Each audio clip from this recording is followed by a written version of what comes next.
Kedudukan titik, garis, dan bidang pada bangun ruang. Dalam geometri, titik disimbolkan dengan nokta di mana titik itu sendiri tidak mempunyai ukuran, tidak mempunyai panjang maupun luas, apalagi volume. Garis merupakan himpunan titik-titik yang mempunyai ukuran panjang, sedangkan bidang merupakan himpunan garis-garis yang mempunyai ukuran panjang dan lebar. Titik, garis, dan bidang mempunyai 5 macam kedudukan, yaitu 1. Kedudukan titik terhadap garis. Dalam kedudukan ini, dua buah titik dapat membentuk tepat satu garis. Oleh karena itu, ada dua macam kedudukan. Yang pertama, titik terletak pada garis. Dapat diartikan bahwa garis melalui titik tersebut. Dan yang kedua, titik terletak di luar garis. Dapat diartikan juga bahwa garis tidak melalui titik tersebut. 2. Kedudukan titik terhadap bidang. Bidang sendiri merupakan gabungan lebih dari beberapa garis yang saling terhubung. Dalam kedudukan ini juga terdapat dua macam kedudukan. Yang pertama, titik terletak pada bidang. Dapat diartikan juga bahwa bidang melalui titik tersebut. Dan yang kedua, titik terletak di luar bidang. Dapat diartikan juga bahwa bidang sama sekali tidak melalui titik tersebut. 3. Kedudukan garis terhadap garis lainnya. Antara satu garis dengan garis yang lainnya juga mempunyai kedudukan. Ada 4 macam diantaranya. Yang pertama, garis berhimpit. Dua garis saling berhimpit jika terdapat lebih dari satu titik persekutuan atau titik potong. Yang kedua, garis berpotongan.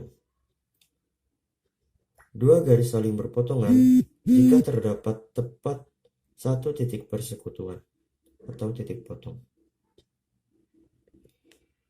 Garis berpotongan terletak pada bidang yang sama, dan biasanya garis berpotongan bisa menghasilkan sudut. Yang ketiga, garis sejajar.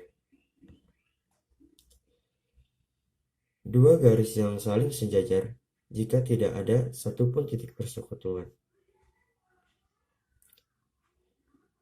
Yang keempat, garis bersilangan. Dua garis saling bersilangan jika tidak saling berpotongan, tidak saling sejajar, dan tidak terletak pada satu bidang. Dan bisa disimpulkan bahwa garis bersilangan terletak pada bidang yang berbeda. 4. Kedudukan garis terhadap bidang. Garis dan bidang juga bisa saling memiliki kedudukan. Sama halnya dengan poin ketiga, ada 3 macam kedudukan di poin ini, yaitu yang pertama, garis terletak pada bidang. Garis terletak pada bidang jika terdapat lebih dari satu titik persekutuan. Yang kedua, garis sejajar pada bidang. Garis sejajar pada bidang jika sama sekali tidak terdapat titik persekutuan. Dan yang ketiga, garis berpotongan pada bidang. Garis berpotongan pada bidang jika terdapat tepat satu titik persekutuan atau titik tembus. 5. Kedudukan bidang pada bidang lainnya. Sesama bidang pun ternyata juga saling memiliki kedudukan. Di antaranya, yang pertama, bidang alfa berhimpit dengan bidang beta. Atau bisa disimpulkan, dua bidang yang saling berhimpit. Dua bidang yang saling berhimpit jika setiap di satu bidang juga terletak pada bidang lainnya. 5. Kedudukan bidang pada bidang lainnya. Sesama bidang pun ternyata juga saling memiliki kedudukan. Di antaranya, 1. Dua bidang yang saling berhimpit. Bidang alfa berhimpit dengan bidang beta. Dua bidang yang saling berhimpit jika setiap titik di satu bidang juga terletak pada bidang lainnya. Yang kedua, bidang alfa sejajar pada bidang beta. Dua bidang yang saling sejajar jika tidak ditemukan satupun titik persekutuan.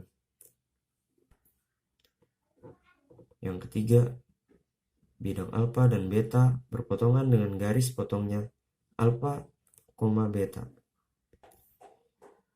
Dua bidang yang saling berpotongan terdapat tepat satu garis persekutuan. Sekian penjelasan dari saya tentang kedudukan titik garis dan bidang pada bangun ruang. Semoga ilmunya bermanfaat dan terima kasih.